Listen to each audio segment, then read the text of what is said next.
सर्वांना हरिओम. आज आपण मनाच्या श्लोकमधील श्लोक क्रमांक 160 याचा अभ्यास करणार आहोत. हा श्लोक क्रमांक 160 असा आहे. नको रे मना वाद हा खेदकारी, नको रे मना भेद नाना विकारी, नको रे मना शिकवू पुढीलांसी, अहंभाव जो राहिला तुझ पाशी. आपण पुन्हा एकदा श्लोक ऐकूया. नको रे मना वाद हा खेदकारी, नको रे मना भेद नाना विकारी, नको रे मना शिकवू पुढीलांसी, अहंभाव जो राहिला तुझ पाशी.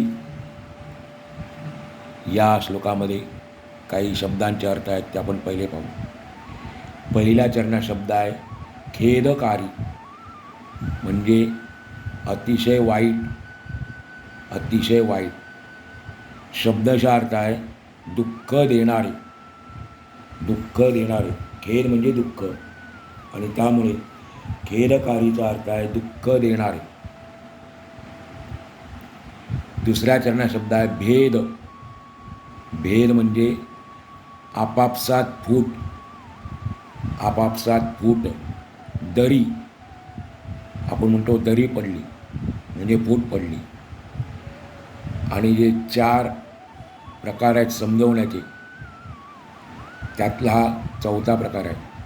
साम दाम दंड भेद म्हणजे आपापसात फूट. विकार. विकार म्हणजे दोष. विकारचा अर्थ आहे दोष. नानाचा अर्थ आपल्याला माहिती आहे. नाना म्हणजे अनेक. तिसरा चरण शब्द आहे पुढीलांशी. शब्दचार जे आहे नाही त्याचा. पुढीलांशीचा अर्थ आहे मोठ्या माणसांना. मोठ्या माणसांना, मग ते वयाने मोठे असतील, ज्ञानाने असतील, अनुभवाने असतील, म्हणून पुढीलांशीचा अर्थ आहे मोठ्या माणसांना. समर्थ सांगतात, हे माझ्या मना निष्कारण वादविवाद करणे हे दुःखदायक आहे, अतिशय वाईट आहे. वायफळ चर्चा, वादावादी केल्याने आपापसात फूट पडते, दरी निर्माण होते, आणि त्यामुळे अनेक प्रकारचे विकार म्हणजे दोष निर्माण होतात. हे मना, आपल्यापेक्षा मोठ्या माणसांना, ज्ञानी लोकांना तू शिकवू नकोस. त्यामुळे अहंभाव, अभिमान यासारखे दुर्गुण तुला चिकटतील. म्हणून तू कशाचाही गर्व, अहंकार बाळगू नकोस. आपण पुन्हा एकदा श्लोकाचा अर्थ पाहूया. समर्थ सांगतात, हे माझ्या मना निष्कारण वादविवाद करणे हे दुःखदायक आहे, अतिशय वाईट आहे. वायफळ चर्चा, वादावादी केल्याने आपापसात फूट पडते, दरी निर्माण होते, आणि त्यामुळे अनेक प्रकारचे विकार म्हणजे दोष निर्माण होतात. हे मना, आपल्यापेक्षा मोठ्या माणसांना, ज्ञानी लोकांना तू शिकवण्याच्या भांडणीत पडू नकोस. शिकवण्याच्या भानगडीत पडू नकोस. त्यांना तू शिकवू नकोस. त्यामुळे अहंभाव, अभिमान यासारखे दुर्गुण तुला चिकटतील.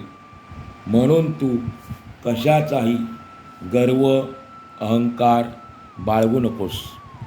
असा या श्लोकाचा आपल्याला थोडक्यात तात्पर्यार्थ सांगता येईल. आत्मज्ञानाच्या सद्वस्तू प्राप्तीच्या प्रवासात ज्या अहंकारामुळे ते आत्मज्ञान आपल्या पचनी पडत नाही, त्याचे वर्णन आपण मागच्या श्लोकातून ऐकले. आत्मज्ञानाच्या सद्वस्तू प्राप्तीच्या प्रवासामध्ये ज्या अहंकारामुळे ते आत्मज्ञान आपल्या पचनी पडत नाही, त्याचे वर्णन आपण मागच्या श्लोकामध्ये दिलेल्या माशीच्या दृष्टांतातून ऐकले.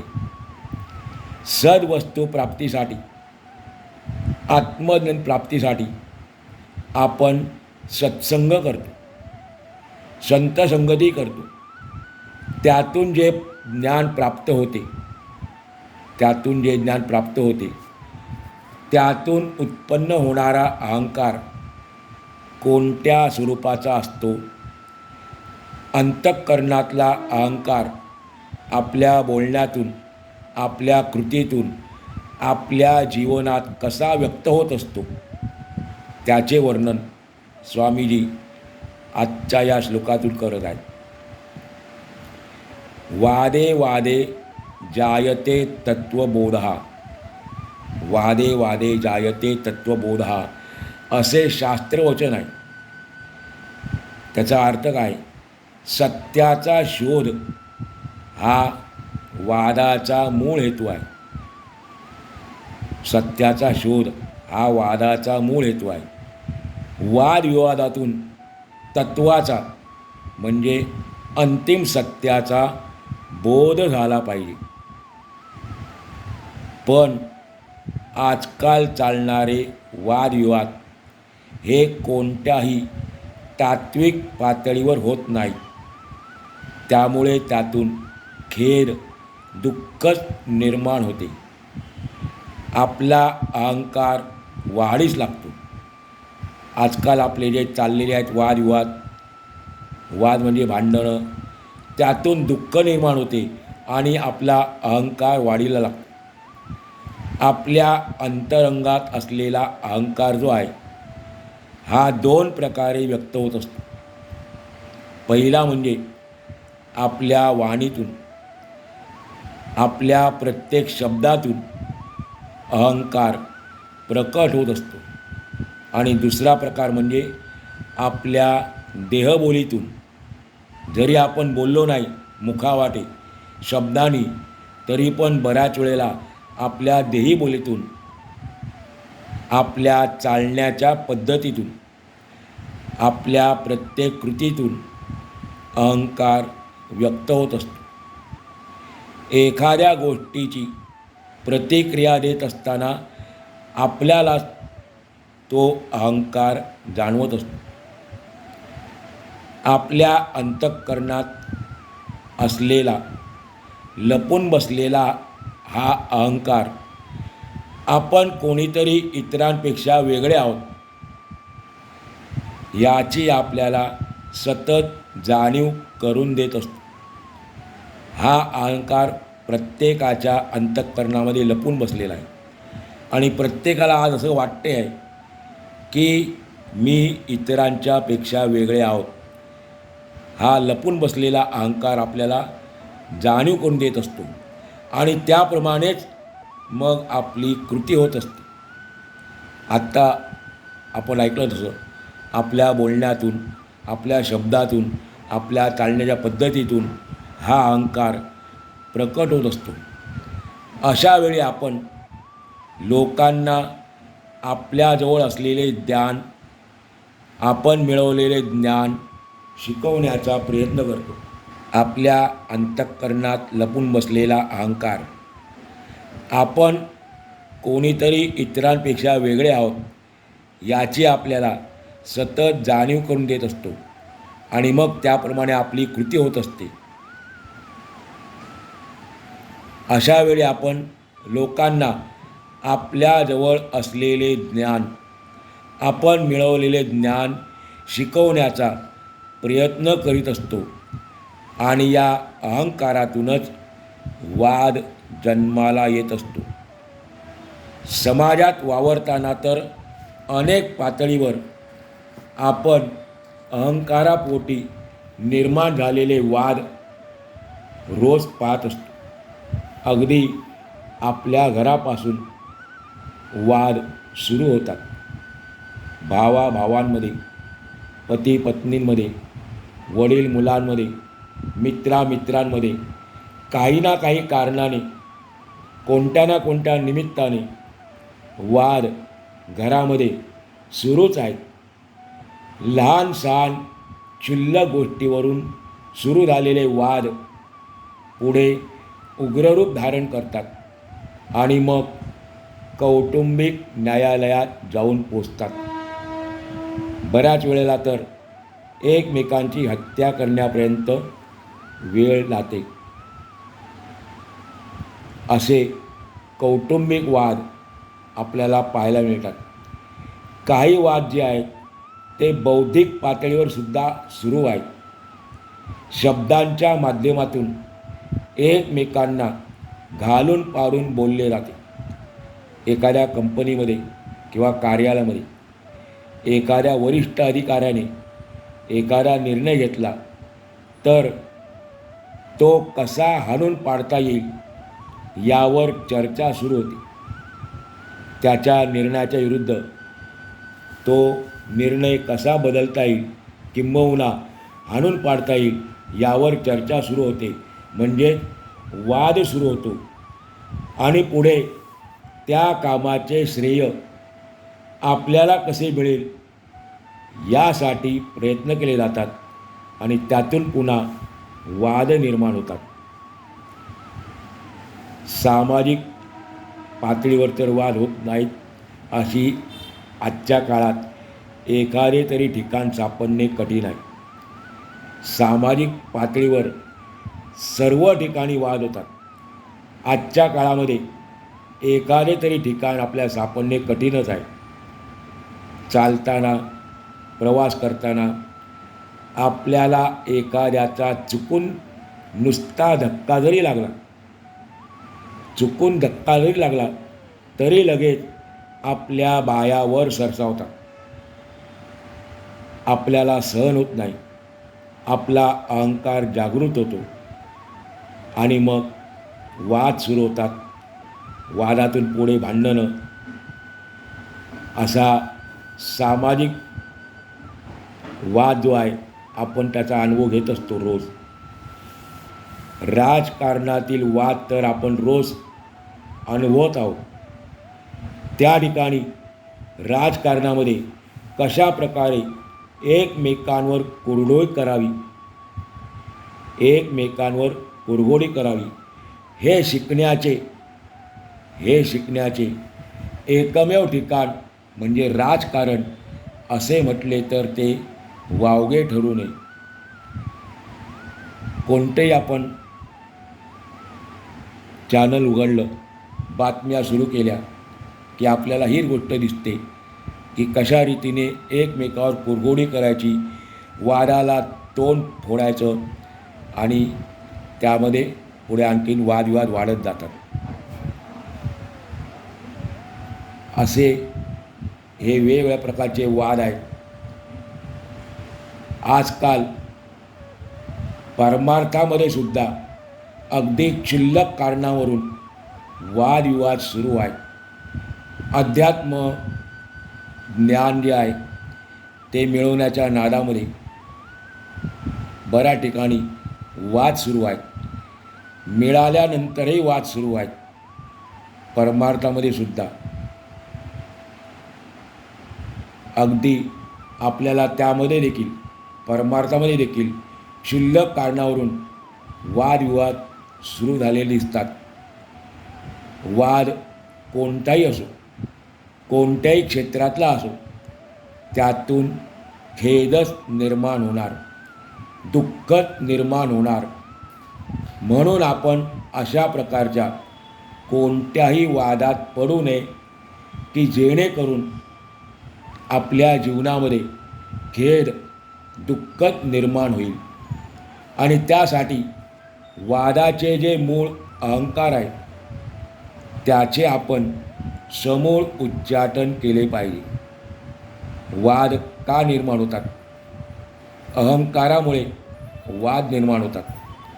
आपण प्रत्येकजण स्वतःला मी कोणीतरी आहे या भूमिकेने वावरत असतो आणि म्हणून आपल्यातला अहंकार नष्ट केला तर वादही नष्ट होतील आणि वादामुळे निर्माण झालेले जे दुःख आहे ते देखील नष्ट होईल. म्हणून वादाचे जे मूळ आहे अहंकार, त्याचे समूळ उच्चाटन केले पाहिजे. कारण अहंकारी व्यक्ती जेव्हा वादासाठी प्रवृत्त होते तेव्हा ते आपल्या प्रतिस्पर्ध्याची बुद्धी आपल्या शब्द पांडित्याने कुंठित करण्यापलीकडे काहीच करत नाही. मी कसा श्रेष्ठ आहे हे पटवून देण्याकरता त्या ठिकाणी वाद चालतात. अहंकारी वृत्तीचा माणूस इतरांच्या विचारांशी सहमत होत नाही. सभोवतालच्या व्यक्तीपासून तो सदैव अलिप्त वेगळा राहिल्यामुळे त्याच्या मनामध्ये दुसऱ्यांविषयी कधीच सद्भावना असत नाही. अहंकारी माणूस सदैव इतरांपेक्षा अलिप्त राहतो, वेगळा राहतो आणि त्यामुळे त्याला इतरांबद्दल मनामध्ये कोणतीही सद्भावना नसते. म्हणून आपण आपल्या अंतःकरणात कोणत्याही प्रकारचे वाद निर्माण होऊ देऊ नये की ज्याचे पर्यवसान खेदात होईल, दुःखात होईल. वाद करण्याला समर्थांचा विरोध नाही. वाद अवश्य करावे. सुरुवातीला आपण पाहिलं वादाचं पर्यावसान कशामध्ये झालं पाहिजे? सत्य शोधण्यामध्ये झालं पाहिजे. आत्मतत्व शोधून काढण्यामध्ये वादाचं पर्यवसान व्हायला पाहिजे. म्हणून समर्थांचा विरोध नाही, वाद अवश्य करावेत असं ते म्हणतात. पण त्यातून अखेर सम निर्माण व्हावे, वादातून सम निर्माण व्हावे. ते वाद न राहता संवाद व्हावे. सम उपसर्ग आहे आणि मूळ शब्द आहे वाद. वादातून शेवटी संवाद झाले पाहिजेत असं समर्थांना वाटतं. कारण वाद बंद झाला तर संवाद होणार नाही. चांगल्या गोष्टीसाठी वाद असेल तर त्याचं पुढे संवादात रूपांतर होतं. म्हणून वाद बंद झाला तर संवाद होणार नाही आणि संवाद झाले नाही तर भगवंताबद्दल चर्चा होणार नाही. भगवंताविषयी, त्याच्या प्राप्तीविषयीची चर्चा अवश्य व्हायलाच पाहिजे असे स्वामीजींना वाटते. भगवंताबद्दल किंबहुना त्याच्या प्राप्तीबद्दल आपापसामध्ये चर्चा अवश्य झालीच पाहिजे. कारण ती अतिशय महत्त्वाची आहे. आपल्या उद्धारासाठी भगवंताच्या प्राप्तीविषयी चर्चा होणं आवश्यक आहे. पण फक्त तो वाद विकोपाला जाता कामा नये. या उलट वाद असे पसले पाहिजेत की आपल्या विरोधकांनी सुद्धा आपली प्रशंसाच केली पाहिजे. वाद चांगला असेल तर आपले जे विरोधक आहेत ते विरोधक आपली प्रशंसाच करतील. अशा प्रकारे वाद आपल्याला करता आला पाहिजे. संतांच्या जवळ वाद नसतो तर संवाद साधण्याची कला असते. त्यांच्यातला सर्वच प्रकारचे वाद संपलेले असतात. कोणत्याही प्रकारचा वाद त्यांना नसतो. त्यांच्याजवळ सर्वच स्तरातली माणसे येतात. सर्वांचा त्यांना उद्धार करायचा असतो आणि म्हणून संत प्रत्येकाशी संवाद साधत असतात. जेथे संवाद नाहीत तेथेच वाद असतो. जेथे संवाद नाही तेथेच वाद असतो. म्हणून वाद टाळण्यासाठी आणि संवाद साधण्यासाठी आपण काय केले पाहिजे हा प्रश्न आहे. आपल्याला वाद टाळायचा आहे, समोरच्याशी संवाद साधायचा आहे, तर आपण काय केले पाहिजे याचंही उत्तर संतांनी आपल्याला दिलेलं आहे. आपण त्यासाठी सर्वप्रथम एकमेकांचे विचार जाणून घेतले पाहिजेत, समजून घेतले पाहिजे, त्यांच्या विचारांचे मनन केले पाहिजे, आपले विचार त्यांच्याशी जुळवून घेण्याचा प्रयत्न केला पाहिजे. त्यांना कोणत्या विचाराशी आपले सहमत नाही, आपण त्यांच्या कोणत्या विचारांची सहमत नाही आहोत ते त्यांना स्पष्ट पण सौम्य शब्दात सांगितले पाहिजे. मतभेद असणार म्हणून तर वाद होतात, परंतु आपलं जे मत आहे ते मांडताना, समोरच्याला पटवून देताना आपण ते स्पष्ट शब्दात, परंतु पुढचं महत्त्वाचं आहे सौम्य शब्दात आपल्याला ते समोरच्याला पटवून देता आलं पाहिजे. पण होते काय, कोणीच कोणाचे ऐकून घ्यायच्या तयारीत नसतो आणि मनस्थितीही नसतो. कोणीच कोणाचे ऐकून घेत नाही आणि त्यातूनच वाद जन्माला येतो. आणि वादातूनच आपण पाहिलात का जीवनामध्ये खेद निर्माण होतो, आयुष्यामध्ये दुःख निर्माण होते. बऱ्याच वेळेला असेही दिसून येते की कोणीच कोणाशी बोलत नाही. पण याचा अर्थ असं नाही की सर्व काही अगदी व्यवस्थित चाललं आहे, सर्व काही ठीक आहे, असा त्याचा अर्थ नाही. अशा प्रकारच्या शांततेमध्ये सुद्धा मनुष्याच्या अंतरंगात असलेल्या अहंकाराचीच आपल्याला जाणीव होत असते. अंतर्गत असलेल्या अहंकारामुळे माणसामध्ये भेद निर्माण होतो, माणसामध्ये फूट पडते, दरी निर्माण होते, भेदाची भिंत उभी राहते.